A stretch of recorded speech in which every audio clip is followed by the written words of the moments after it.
नाशिकमधील लक्ष्मी ज्वेलर्स, सोने व चांदीचे उत्तम ठिकाण।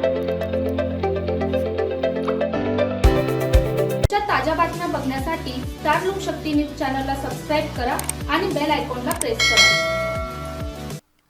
प्रजासत्ताक दिनासारख्या राष्ट्रीय महत्त्वाच्या व पवित्र दिवशी मंत्री गिरीश महाजन यांनी आपल्या भाषणात डॉक्टर बाबासाहेब आंबेडकर यांचे नाव न घेतल्याने राज्यभर तीव्र संताप व्यक्त केला जात आहे।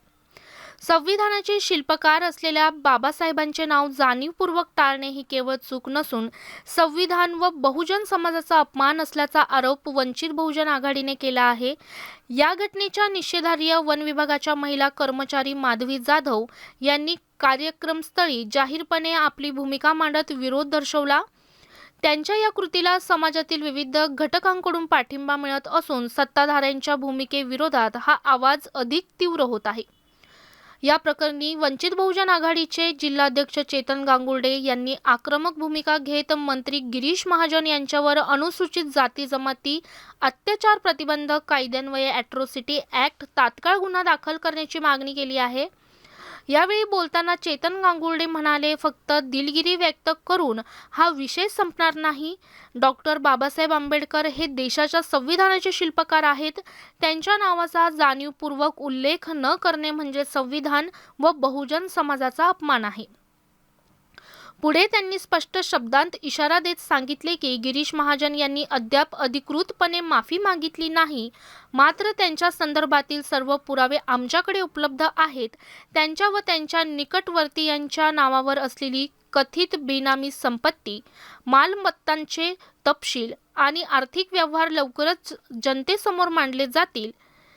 संविधानाच्या सन्मानासाठी आणि नैतिक जबाबदारी स्वीकारून गिरीश महाजन यांनी तात्काळ आपल्या मंत्रिपदाचा राजीनामा द्यावा, अन्यथा वंचित बहुजन आघाडी राज्यभर तीव्र आंदोलन छेडेल, असा थेट इशाराही यावेळी देण्यात आला। ब्युरो रिपोर्ट, रणजित झापर्डेसह स्टार लोकशक्ती न्यूज, नाशिक।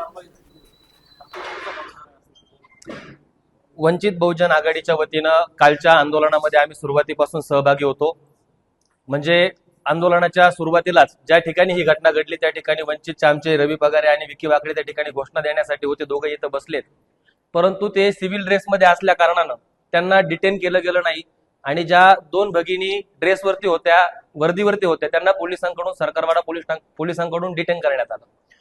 त्यानंतरची सगळी प्रक्रिया आपण टीव्हीवरती काल दिवसभरामध्ये बघितली आहे आणि माधवी जाधव यांनी आणि सौपुरे मॅडम या दोघींनीही अॅट्रॉसिटीचा तक्रार अर्ज हा सरकारवाडा पोलीस स्टेशनला जमा केलेला आहे। आमची मागणी हीच आहे की वंचित बहुजन आघाडीच्या वतीनं त्या तक्रार अर्जाचा विचार करून त्याच्यावरती अॅट्रॉसिटी अंतर्गत सेक्शन दाखल होत असतील तर पोलिसांनी त्या पद्धतीनं कारवाई केली पाहिजे आणि तक्रार अर्ज दिल्यानंतर सामान्यातला सामान्य जरी आरोपी असला तर त्याला चौकशीसाठी पोलीस स्टेशनला बोलवलं जातं। सरकारवाडा पोलीस स्टेशनला आमची विनंती असेल की त्यांनी सुद्धा गिरीश महाजनांना चौकशीसाठी बोलवावं, त्यांची भूमिका जाणून घ्यावी। दुसरी वंचित बहुजन आघाडीच्या वतीनं मागणी आहे की भारत हे प्रजासत्ताक देश आहे आणि या प्रजासत्ताक देश हा भारतीय संविधानावरती चालतो आणि संविधान निर्माता डॉक्टर बाबासाहेब आंबेडकरांचं नाव जर तुम्ही प्रजासत्ताक दिनाच्या दिवशी घेत नसाल तर ही अक्षम्य चूक आहे। आणि महाजन साहेबांना माझं सांगणं आहे की ही तुमची पहिली वेळ नाहीये। तुम्ही वारंवार तुमच्या भाषणांमध्ये बाबासाहेबांचं नाव घेत नाही, याचे अनेक व्हिडिओज आमच्याकडे उपलब्ध आहेत, ते आम्ही सोशल मीडियावरती टाकलेले आहेत आणि म्हणून हे अनावधानानं घडलेलं नाहीये। गिरीश महाजन ही गोष्ट जाणीवपूर्वक करतायत आणि म्हणून आजच्या पत्रकार परिषदेच्या माध्यमातून आमचं गिरीश महाजनांना आव्हान आहे की महाजन साहेब, तुम्ही जळगाव मधून येऊन नाशिकमध्ये या ठिकाणी नको तो हस्तक्षेप करताय। नाशिक मधल्या ध्वजारोहणाच्या वेळी तुम्ही डॉक्टर बाबासाहेब आंबेडकरांचं नाव घेत नाही आहे।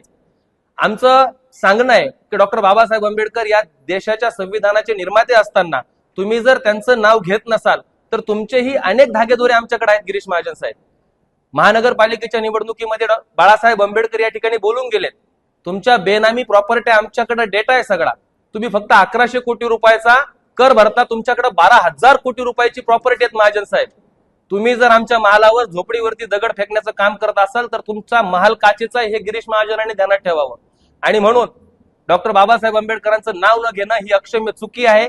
तुम्ही दिलगिरी व्यक्त करू नका आणि बुडत्याचे पाय डोहाकडं असं म्हणतात, दिलगिरी काय व्यक्त केली महाजन साहेबांनी? महाजन म्हणतात की मी त्यांच्या बरोबर पंक्तीला बसतो, मी त्यांच्या जयंतीत असतो, मी त्यांना पंक्तीसाठी पैसे देतो, उपकार करताय तुम्ही. या प्रजासत्ताक देशाचे एका राज्याचे मंत्रिपदावरती बसलेले माणसं आहात आणि तुम्ही मी वाल्मिकी समाजाबरोबर राहतो म्हणजे अजूनही तुमची वाल्मिकी समाजाबद्दल हीन मानसिकता आहे. मी ढोर समाजाबरोबर राहतो, मी त्यांच्या जयंतीत निळा शर्ट घालून नाचतो. ही काय भाषा आहे? म्हणजे मतिभ्रष्ट झालेले महाजन साहेब आहेत. महाजन साहेबांना सत्तेची मस्ती चढलेली आहे आणि जिकडं माल तिकडं भजन. महाजन साहेब, जळगावची परिस्थिती सुधारवा. जळगाव अजूनही नाशिकपेक्षा पिछाडीवर आहे. कुंभमेळ्याचा निधी लाटण्यासाठी तुम्ही नाशिकमध्ये राजकारण जे करताय ते गलिच्छ राजकारण तुम्ही थांबवलं पाहिजे. आणि हा फक्त डॉक्टर बाबासाहेब आंबेडकरांचा मानणाऱ्यांचा हा अवमान नाही आहे. हा अवमान या देशाच्या घटनेचा अवमान आहे, संविधानाचा अवमान आहे. आणि म्हणून आमची विनंती आहे, तुम्ही आमच्या शब्दावरती पाय देऊ नका. तुम्ही डॉक्टर बाबासाहेब आंबेडकरांचं नाव न घेता खूप मोठी चुकी केलेली आहे आणि याचं प्रायचित्त फक्त आणि फक्त मंत्रिपदाचा राजीनामा आहे. तो राजीनामा तुम्ही देणार आहात का? राज्याचे मुख्यमंत्री देवेंद्र फडणवीस जे स्वतःला म्हणजे भ्रष्टाचार आम्ही करत नाही या पद्धतीनं मांडतात, पण महाजन साहेबांच्या प्रॉपर्टी, त्यांचे पाटलांचे नाव आमच्याकडे आहे, झालटेंचे नाव आमच्याकडे आहे, तायडेंचे नाव आमच्याकडे आहे, तुमचे ननावरे आमच्याकडे आहे. आम्ही काढू का तुमची टक्केवारी? इथं तुम्ही वसुलीला कोण कोणाला बसवलं आहे आमच्याकडे डाटा, काढू का आम्ही बाहेर? आणि हा डाटा जर तुम्हाला बाहेर काढायचा नसेल तर राजीनामा ही एकमेव तुमची माफीनामा असेल. तसंही तुमची परंपरा ही माफीवीरांची परंपरा आहे, त्या परंपरेला तुम्ही जागलात. पण आता आमची भूमिका ही आहे की महाजन साहेब, फक्त दिलगिरी ही याच्यावरती उपाय नाही आहे. तुम्ही बाबासाहेब आंबेडकरांचं तुमच्या कोणत्याही भाषणात नाव घेत नाही. तुम्ही बाबासाहेब आंबेडकरांचं प्रजासत्ताक दिनी दिवशी दिलेल्या भाषणामध्ये नाव घेतलेलं नाही. आम्ही वंचित बहुजन आघाडीच्या वतीनं, नाशिक जिल्ह्याच्या वतीनं मागणी करतोय की तुम्ही तुमच्या कुंभमेळी मंत्रिपदाचे अनकॉन्स्टिट्युशनल आहे, ते असंविधानिक पद आहे, त्या पदाचा तुम्ही राजीनामा द्यावा. तुम्ही मंत्रिपदाचा राजीनामा द्यावा आणि सुखरूप आपल्या जळगावचं राजकारण सांभाळावं. तुम्ही डॉक्टर बाबासाहेब आंबेडकरांचं नाव न घेता राजकारण करू शकत नाही. त्या पदावर राहण्याची तुमची पात्रता नाही. ही आमचा 1000 कोटींचा जो आरोप केलेला आहे, त्या दिवशी श्रद्धेय बाळासाहेब आंबेडकर नाशिकच्या सभेमध्ये आले होते आणि त्यांनी महाजन साहेबांना सांगितलं होतं की गिरीश महाजन, आम्ही तुम्हाला निवडणूक संपल्यावरती रिटर्न गिफ्ट देणार आहे. आता ही रिटर्न गिफ्ट देण्याची सुरुवात आहे. डेटा आहे, आकडेवारी लवकरच आम्ही तुमच्या समोर मांडू. 12,000 कोटींचा जो आरोप केलेला आहे, त्या दिवशी श्रद्धेय बाळासाहेब आंबेडकर नाशिकच्या सभेमध्ये आले होते आणि त्यांनी महाजन साहेबांना सांगितलं होतं की गिरीश महाजन, आम्ही तुम्हाला निवडणूक संपल्यावरती रिटर्न गिफ्ट देणार आहे. आता ही रिटर्न गिफ्ट देण्याची सुरुवात आहे. डेटा आहे, आकडेवारी लवकरच आम्ही तुमच्या समोर मांडू. गिरीश महाजनांनी माफी मागावी ही आमची आत्ताची माफक अपेक्षा आहे. सगळ्यात महत्वाची गोष्ट की जे नावं आज तुम्ही नाशिक जिल्ह्यामधून म्हणाल, आत्ता मी नाशिक पुरतं बोलतोय, कालच्या आंदोलनामध्ये मला अपेक्षा होती की मी कोणत्या तिकिटावर निवडून आलो याच्यापेक्षा माझा वैचारिक बाप कोण आहे हे तुम्ही दाखवायला पाहिजे होतं. तुम्ही जरी कमळाच्या तिकिटावर निवडून आला असाल तर तरी तुम्ही त्यांचा स्वाभिमान घाण ठेवू नका. अरे, एक वर्दीतली महिला तिथं निषेध व्यक्त करते आणि तुम्ही तुमच्या एका पदासाठी, एका नगरसेवकाच्या तिकिटासाठी तुम्ही तुमचा सगळा स्वाभिमान घाण ठेवताय. आणि या सगळ्या खापऱ्यांची नावं तुमच्या मीडियावाल्यांना माहिती आहे. त्यांची नावं माझ्या तोंडून घेऊन मी माझं तोंड खराब करत नाही.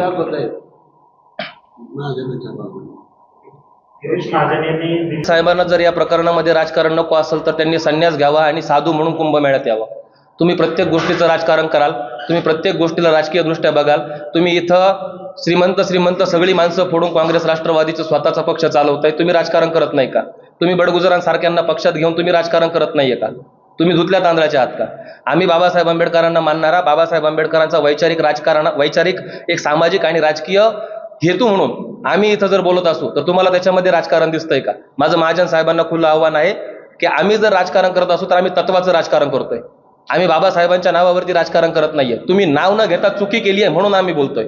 तुमची मती भ्रष्ट झाली नसती, तुमची मती जर जागेवरती असती तर तुम्ही बाबासाहेबांचं नाव घेतलं असतं. आणि मी हे मुद्दा म्हणून सांगतोय की तुम्ही वारंवार ती गोष्ट करताय म्हणून आम्ही बोललोय. आणि त्यात प्रजासत्ताक दिनाच्या दिवशी तुम्ही ही गोष्ट करताय म्हणून आम्हाला बोलावं लागतंय. आणि महाजन साहेबांना माझा सल्ला असेल, जर तुम्हाला वंचित कडून किंवा इतर आंबेडकरी पक्षांकडून जर तुम्हाला राजकारणाची अपेक्षा नसेल तर तुम्ही साधू म्हणून या. असे तुमचे काय धंदे चालतात आम्हाला माहिती आहे नाशिकमध्ये. अॅट्रॉसिटीमध्ये प्रकरण बसतं किंवा ना बसतं ही न्यायालयीन प्रक्रिया आहे. त्याच्यावरती एसीपीच्या अंडर, डीसीपीच्या अंडर त्याच्यावरती एक कमिटी बसते. त्याच्यावरती ते त्याचा अभ्यास करतात आणि त्यावरून कलम टाकायचे की नाही हा त्यांचा भाग असतो. परंतु एका दलित समाजाच्या महिलेला असं वाटलं की डॉक्टर बाबासाहेब आंबेडकरांचं नाव न घेतल्यामुळं माझा अपमान झालेला आहे.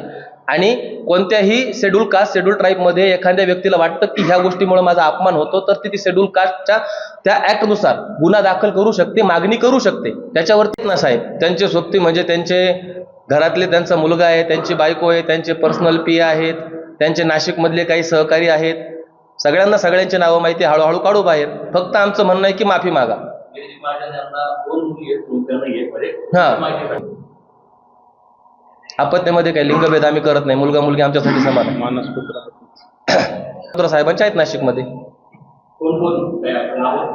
घेऊ ना, माफी मागितली नाही तर. वंचित बहुजन आघाडीचा हा स्टँड आहे की गिरीश महाजनांनी या सगळ्या प्रकरणामध्ये माधवी जाधव आणि सौपूर यांची माफी मागावी, तमाम आंबेडकरी समूहाची माफी मागावी, आणि माफी फक्त लेखी नाही तर मंत्रिपदाचा राजीनामा द्यावा. नैतिकतेचे अनेक उदाहरणं आपल्याकडे आहेत. त्या उदाहरणांना महाजनांनी जागावं. माझ्याकडून अक्षम्य. जर तुम्हाला घटनाकाराचं नाव तुमच्या तोंडातून निघत नसेल तर तुम्ही नाही आहेत त्या पात्रतेचे त्या पदावर राहण्याच्या. आणि आमच्याकडे एक नाही, तुमच्याच मीडियाच्या माध्यमातून माझ्याकडे अनेक व्हिडिओ आहेत त्यांचे की त्याच्यामध्ये ते बाबासाहेबांचं नाव टाळतात. तुमच्या शेजारी बसलेलं कोण आहे? कुंभमेळ्याचा प्रोटोकॉल काय आहे? राजशिष्टाचार मंत्रालयाकडून तुम्हाला कसा भाषणाचा प्रोटोकॉल आला होता? एक तर तुम्ही सांगा की मला राजशिष्टाचाराच्या महासचिव आमच्या सेक्रेटरीनं असं भाषण लिहून दिलं म्हणून मी म्हटलो आम्ही त्यांच्यावरती कारवाई करू. पण हे जर तुमचं मनाचं असेल तर तुम्ही याला बांधील आहात आणि तुम्ही माफी मागितली पाहिजे, ही आमची भूमिका आहे. गिरीश महाजनांनी, माझी विनंती आहे की अशी घोडचूक करू नये. त्यांनी दिलगिरी व्यक्त करावी. जर माफी मागितली नाही तर याचे परिणाम, माझं देवेंद्र फडणवीसांना सांगणं आहे की याचे परिणाम तुम्हाला महाराष्ट्रभराच्या राजकारणामध्ये दिसतील. आज नांदेडमध्ये, पुण्यामध्ये, पिंपरी चिंचवडमध्ये याबद्दल आंदोलनं होत आहेत. या आंदोलनाची दखल, माझी नोकरी गेली तरी चालेल पण मी माफी मागणार नाही, हा एक शब्द जो स्वाभिमानाचा होता हा पूर्ण देशभर पोहोचलाय. आणि जर एका माणसासाठी तुम्ही त्याला प्रोटेक्ट करण्यासाठी जर काही गोष्टी करत असाल तर याचे पडसाद पूर्ण महाराष्ट्रभर तुम्हाला भोगावे लागणार आहे. मग याचे पडसाद भोगायचे की गिरीश महाजनांवरती पक्षांतर्गत कारवाई करायची की गिरीश महाजनांनी स्वतःनं माफी मागायची, हा त्यांचा वैयक्तिक प्रश्न आहे.